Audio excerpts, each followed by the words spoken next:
نیک خواب نبوت ہی کا 46واں حصہ ہے۔ کیا؟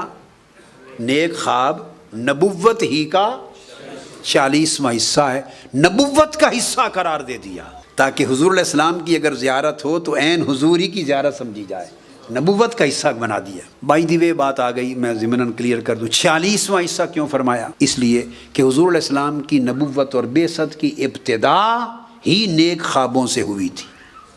غار حرا کی وحی اترنے سے پہلے تسلسل سے کثرت کے ساتھ آقا علیہ السلام کو رؤیا صالحہ شروع ہو گئے تھے، نیک خواب کثرت سے آنے لگے تھے، اور نیک خواب کثرت سے آتے رہے۔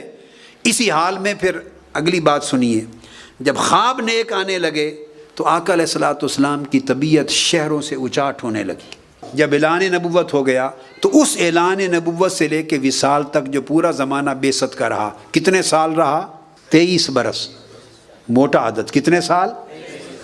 23 برس کو آقا علیہ السلام نے 2 سے ضرب دے دی تو کیا بن جاتا ہے؟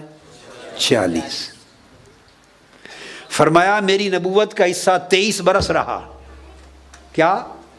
تو 23 برس مجھ پر وحی آتی رہی، مجھ پر 23 برس وحی آتی رہی۔